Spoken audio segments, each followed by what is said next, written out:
Morning, everybody. Thank you for joining me on the live training today.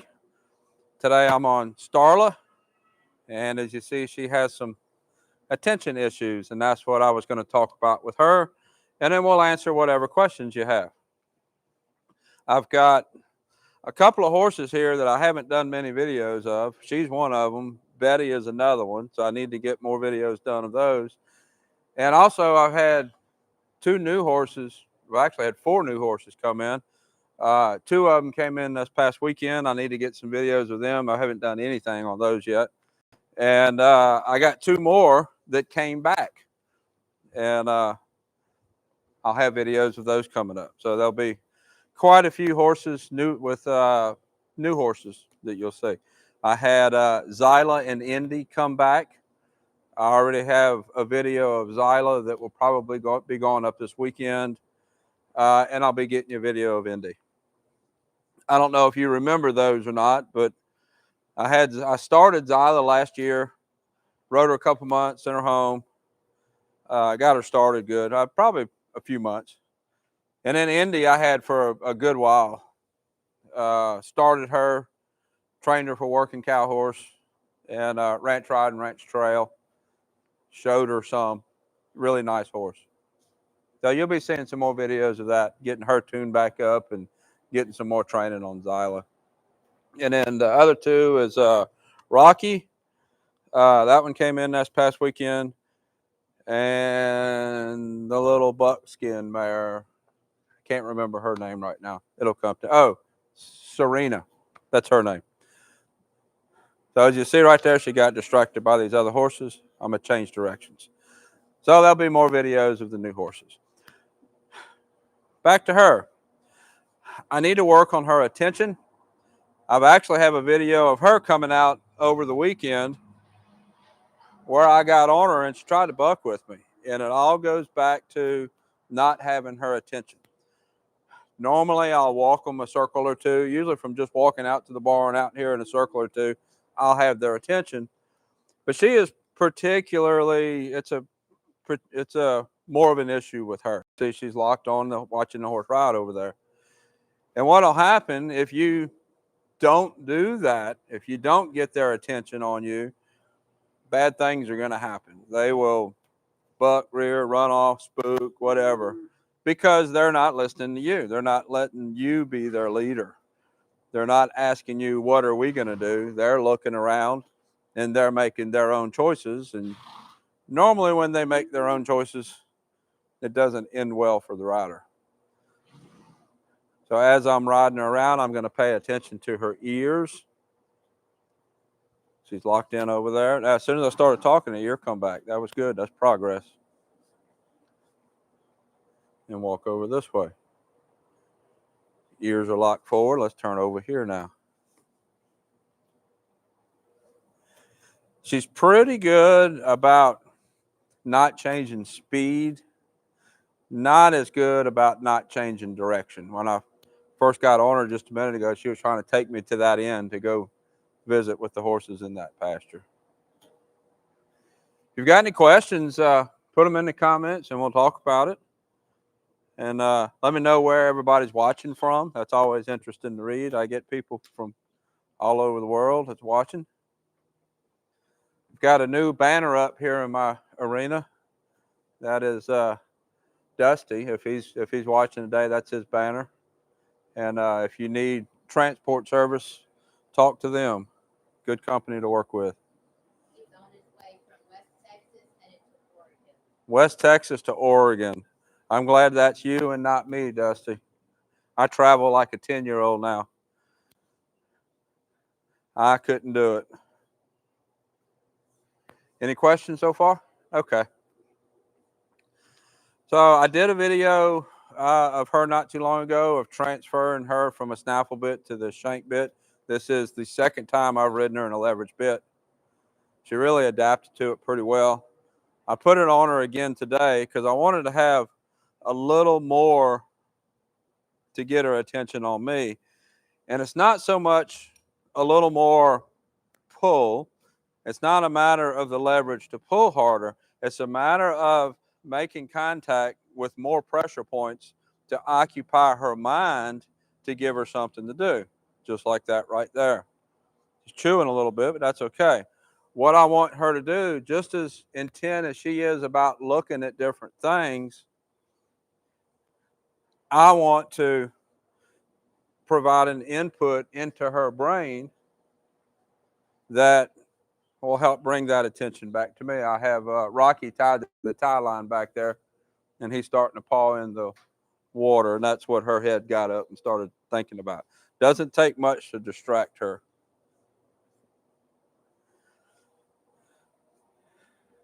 Now she's looking at Rocky out there. Rocky is one of the new horses that just came in. We've put a couple of rides on him. He's actually a pretty nice horse. He's a gaited horse. Don't remember what breed he is. I would guess Rocky Mountain, but I'm not sure. There, we're getting a little bit of collection, and her ears is back on me. That's what I was talking about. Now she's not going straight. Let's go forward. Get some collection. Get her ears on me. Ears on me. Ears on me. There we go. Now our ears are starting to soften. And soften. It's unusual to have a horse that's this intent on not bringing an ear back. Like here, I got both spurs on her. I got contact with that leverage bit, and she's still wanting to lock both ears forward. That's pretty unusual. She's trying to ignore me there. Pushing her shoulder out to the right. Let's use some right rein, right leg. Go back this way. So I'm not fussing at her. I'm not doing anything to scold her or fuss at her or say you can't pay attention over there. I want a horse to be aware of what's going on, but when they need to make a decision, I want their ears on me to ask me, what decision do you want me to make? So that's where I'm at with her. She needs to do a better job of that. Let's ask her to trot around a little bit. It usually gets better with a little more forward. Ask her to bridle up.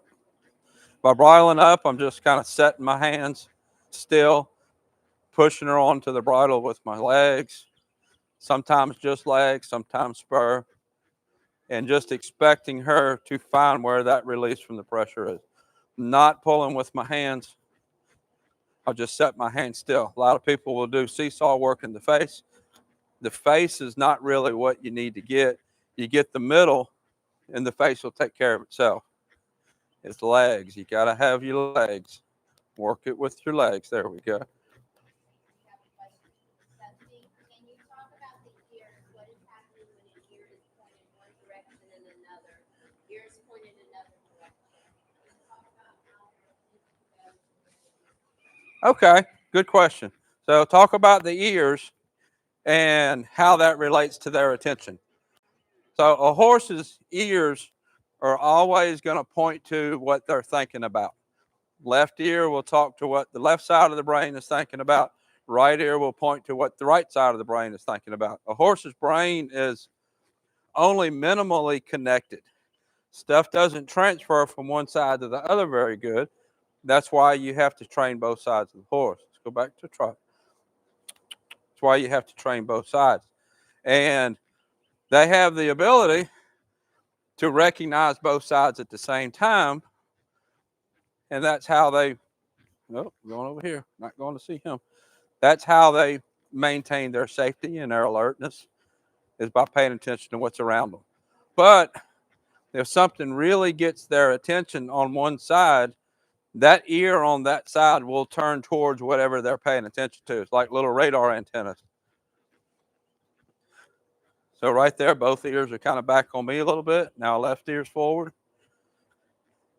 So what I want is I want both ears, or at least one ear. I'm okay with one depending on what is going on. Listening to what I'm asking her to do. If I touch her with my right rein, I don't know what that was about. If I touch her with my right rein, back to trot, I really want that right ear to come back to me. Same goes with my right leg. If I touch her with my left rein, I want the left ear to come back. If it don't come back, I'm going to add more input, add more. There we go. So I touched her with the left rein. The ear didn't come back. I added leg, and the ear came back on me. So the ears is always going to point to what the horse is thinking about. Now let's talk about why that matters. You're riding your horse, trail riding, and something gets your horse's attention. Might be a squirrel, might be a deer, might be a bear. Here where we are, it might be an alligator. Something gets your horse's attention. Both ears go forward on whatever that is. I want my horse, one ear, both ears go forward. I recognize that they see something. I want one ear to flick back and ask, what are we going to do about that thing? Do we walk past it or do we stop? And once you've worked through this session that I'm working through, that's exactly what will happen. Both ears go forward, one ear will come back and ask, what do you want me to do? That one little thing will go a really long ways towards keeping you safe riding your horse. If you don't accomplish that with your horse, both ears go forward, the horse hasn't been taught to look at you, turn its ear towards you and ask, what are we going to do? Then the horse is going to make its own decision. And that's when the flight or fight kicks in. And a lot of times it's flight. You'll get a horse that runs off, bucks, kicks, whatever at that point. That's why this is really important for any horse. Now, I was talking about like trail riding horses. Well, my show horses, I'm in the arena and there's a kid running up down the bleachers or something on the side, or a scary announcer or booth over here, or banners hanging somewhere. I don't expect the horse to not see it. It's going to see everything that goes on, but I want that ear to flick back and ask me, what are we going to do about that? Is that something I need to be worried about? Are we going to go a different direction? What are we going to do? So every time, now her ears are starting to stay back on me a little bit more, now that I'm doing a little bit more trotting, asking her to think about me a little bit more. Okay. She's in North Ireland and it's 3 p.m. there. I noticed that when she decides to give you her attention, as she moves more loosely. Am I right about that? You're in North Ireland. Glad to hear from you in Ireland. That's interesting.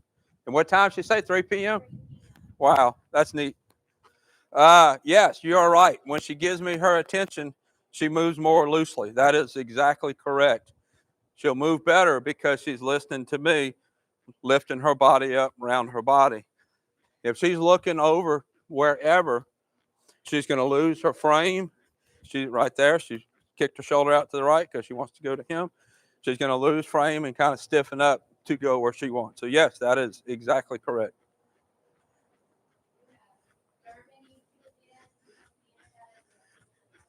Germany, Canada, wow. Interesting. Really neat.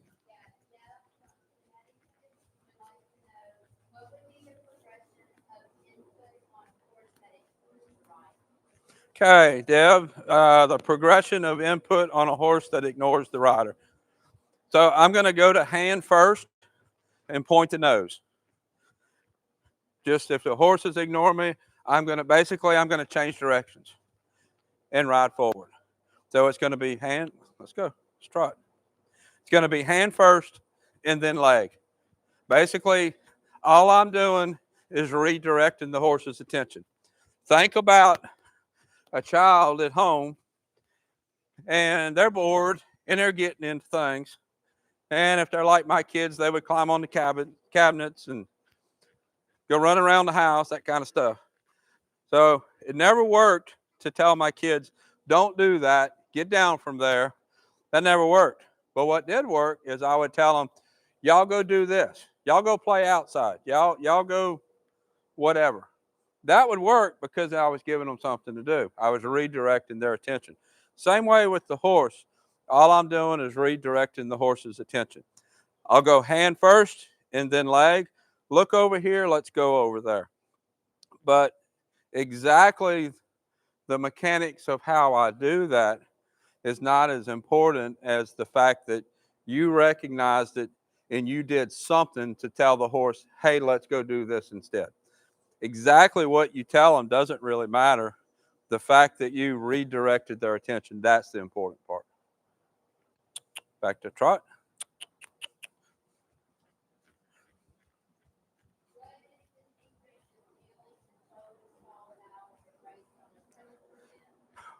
What is the secret to feeling that shoulders fall out and what else?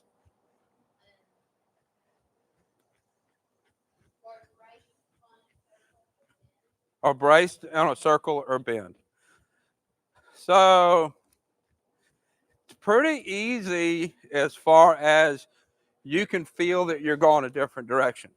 A big part of you feeling that you're changing direction is looking up where you're going. If you're staring at your horse's head, you're going to lose your perspective of where you are in the arena. So look up at where you're going. And if your horse starts drifting over there and you don't tell it, your horse's shoulders falling out that way. You start drifting this way, your horse's shoulders falling in. In general, your eyes should never be lower than the top rail of this arena.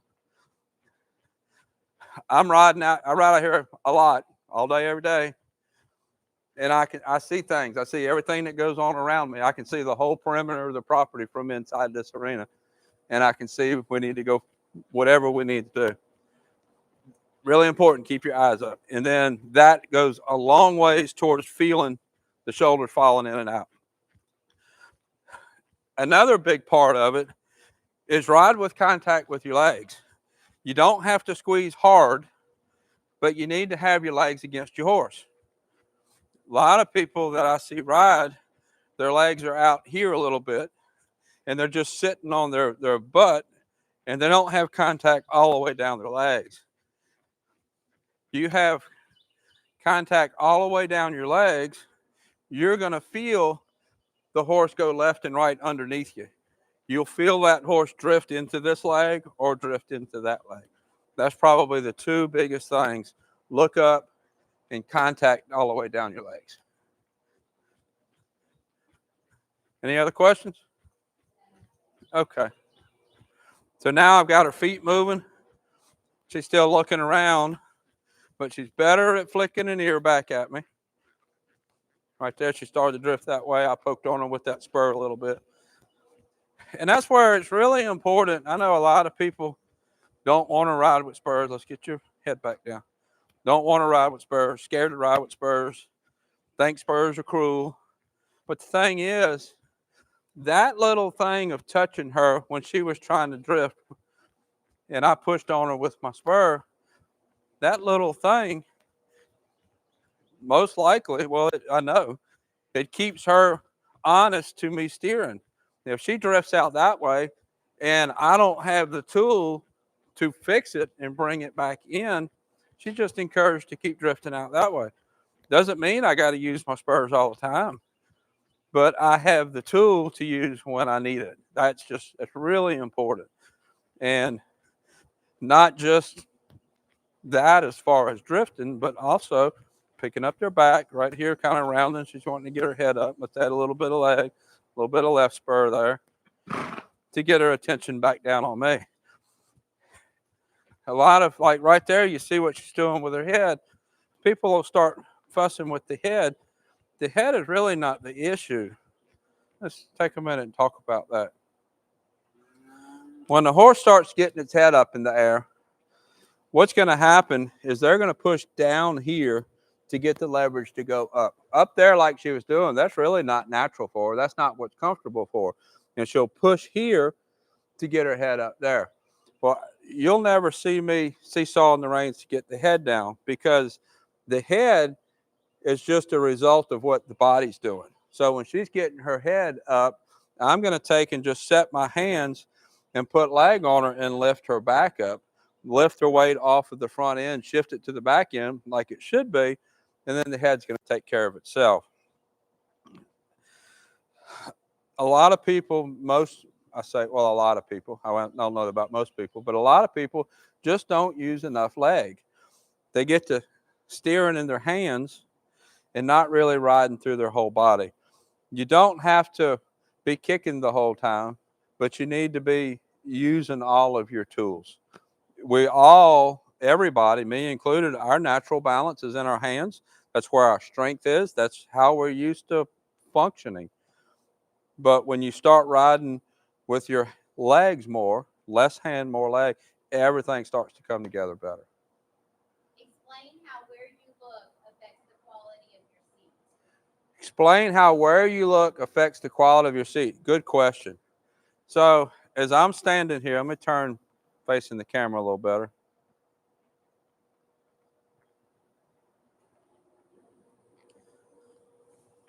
So as I'm sitting here and I turn this away, and I'm not just turning my head, I'm turning my body.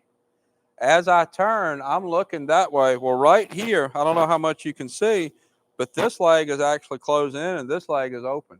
I'm actually twisting my pelvis and my shoulders.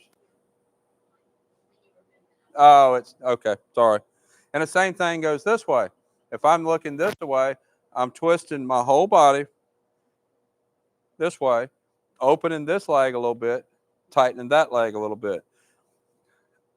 You have to ride with your whole body. Ride where you want to go. Just like if you're walking, if I want to go that way, move that way. If you want to go left, move to the left, and your horse will stay under you.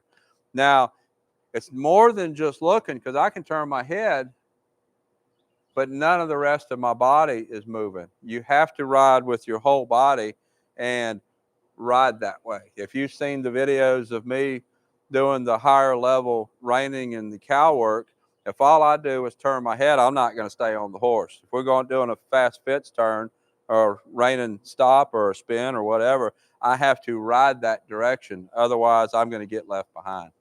So it's really important that you look, but not just look. You your body ride the direction you're looking at. That was Dusty, and you put in another one if you're looking at the hood of the car. Yeah, yeah. You don't drive down the road looking at the hood ornament on your car. You look where you're going. Exactly the same thing, same way. Yeah, you're driving your car around a corner. You're going to look where you're going. Uh, I've been to several driving schools with the law enforcement background, and they teach you what to look at as you're going around corners, and that has actually helped me a lot with riding horses.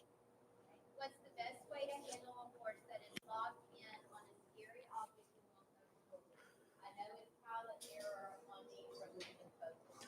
So a horse is locked in on a scary object and will not go forward. What's the best way to handle that? Move the horse's feet somewhere. Doesn't have to go towards a scary object. Doesn't have to go any particular direction, but move the horse's feet somewhere. I did a video of Trigger out in the arena. It's been a while, maybe a year ago, where he didn't want to go through a water puddle. And my way of handling scary stuff is a good bit different than other people's way. If I let my horse stop and stand and look at it, I have no control of how that horse reacts. I am being the passenger, and that horse is just staring at that scary object. This is good that she's just standing and relaxing. I don't get this a lot. And it's really good that you make your horse move somewhere when the horse is worried about a scary object, because then you have control of what direction you go in. If you're just standing there, the horse might run backwards or sideways or whatever, and then all you're doing is reacting to what the horse did. Same thing as what I've talked about with her being distracted. I want to ride her forward and send her somewhere. Now, when you start talking about scary objects, if there's a scary object right here, I don't really care if we go to that scary object right away. We're going to move her feet. And if I go around that scary object enough times, the horse is going to decide, well, we keep going around it and it ain't ate me yet.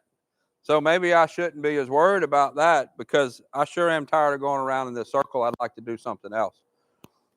I have, uh, you've seen working Zara with the tarp.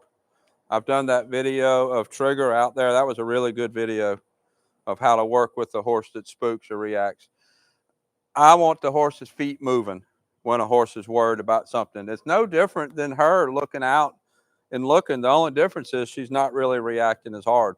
But there's nothing to say that she can't decide, okay, whatever that is, I'm scared of it, I'm going to go this way. So I basically handle it exactly like I'm handling her. Move the feet, change directions, get the attention on me. Let me decide what are we going to do about this scary object. Do I have a particular brand of spurs? I really don't. Uh, I have pretty short legs. I am 5'5", 5'6", and all my height is from the waist up. I'm pretty short legged.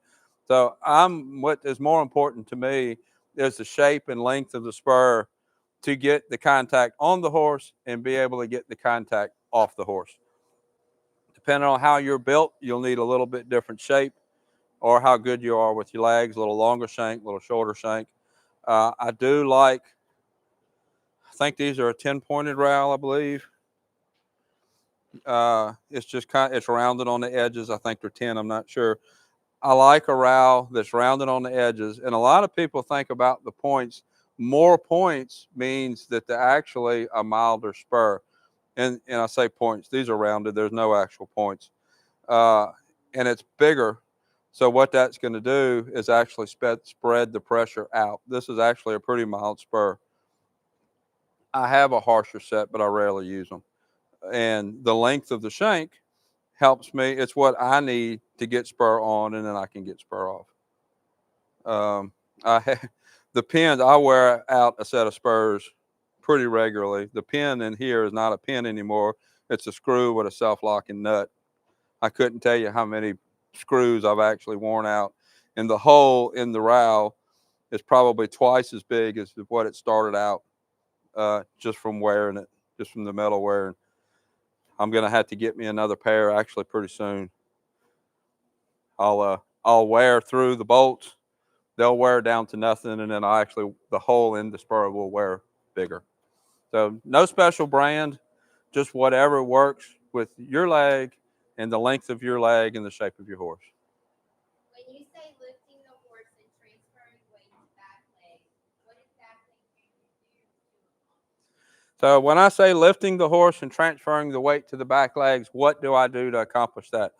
So basically, it goes back to just the leg yield cue. Walk in this circle, your head's tilted to the right just a little bit. I'm going to add a little bit of pressure with the right leg, a little bit of pressure with both reins, and lift right there. Now right there, keep going forward. Keep going forward. I just shifted her weight to her back end. Nope, keep going forward. And that's all there is to it. The bend counter bend exercise that I talk about does exactly that. It lifts the shoulders and shifts the weight to the back end. Anytime you use your legs to lift the horse's back, they're going to shift their weight to the back end. That's just part of the mechanics of how it works. A horse, because of the horse's neck sticking out front, they naturally carry more weight on the front end. But if you live in the country, think about it like a tractor. If you've got a tractor with a front end loader on the front, but you don't have four-wheel steering, you put some weight in the bucket, you don't have very good engagement in the back, and your steering really ain't that good. So by lifting her shoulders up, putting more weight on the back end, makes her lighter in the front, so my steering is better. More weight in the back, so my traction is better. Works like that. Most of you might never drove a tractor, but the only analogy I could think of off the top of my head. Do you think it's easier to ride in queue with a little shorter stirrup, or you should ride with a long stirrup? Do you think it's easier to ride in queue with a shorter stirrup? She usually rides with a longer stirrup. That's going to depend on the length of your leg and how your horse is built. You should never have to push down to reach for your stirrup. If you notice, my heels are always down. The angle of my leg, that's fairly good angle. And this way I can get contact on the horse good. If your leg is straight like this, they're too long to put good leg cues on for this kind of stuff. Now, if you're riding walking horses, a lot of gaited horses, you're going to want your legs a little bit longer. Typically, if I go trail riding, I'm going to lengthen my stirrups a hole, because riding on a 3-hour trail ride with this bend in my knee is going to hurt. So, but for this kind of work, I like the shorter stirrup. I need to be able to put my leg on the horse. There are some trainers that I know that are really tall, and they actually have to shorten their stirrups up here to get spur on their horse, just because their legs are so long. So you need to have your stirrup length out of way where you can get your legs on your horse and you can balance yourself good. If you're reaching for your stirrups, you need to shorten them. Okay, Steph would like to know, can you always feel the back lift? What signs are there to know they are lifting their back and shifting their weight to the back? Can I feel the back lift, and what signs are there that they're actually doing it? I can feel them lift their back. A lot of that just has to do with saddle time, how long you spend on the horse. Um, and you have to be relaxed in your body. If you're tense and you're not moving with the horse, you're not going to feel it. You have to relax and you have to move with the horse. Um, if a horse lifts its back a lot, it almost feels like they're rounding up, like they're going to buck. And that's what it feels like when they're lifting a lot. And if you felt the horse do that right before they buck, that's what you're looking for. It's just that when they're lifting their back because you asked, not because they bucked. You can, if you're watching it on video or watching another horse, usually when they lift their back end strides underneath better, and where the back foot sets down in relation to where the front foot picks up gets shorter. So usually when a horse is inverted in its back, the back foot undertracks the front.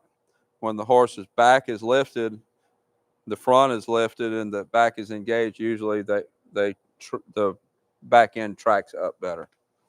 So that's probably the best thing to see watching another horse. And it's really interesting if you watching somebody else ride, watch the relationship between the softness of the horse's mouth on the hands. Let's turn so we don't have our back to the camera. The softness of the horse's mouth to the rider's hands, and the relationship of the front and back feet where they track.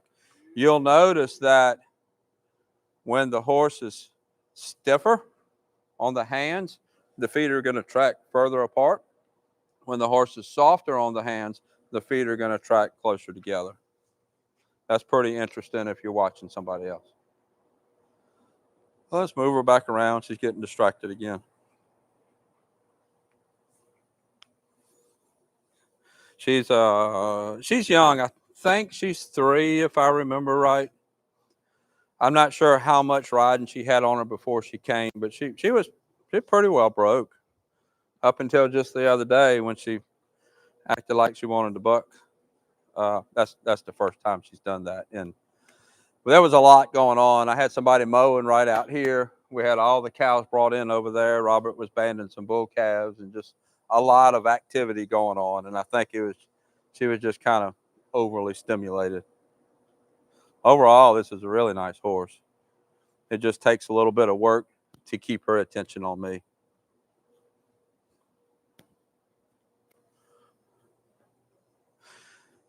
Any other questions before we close out?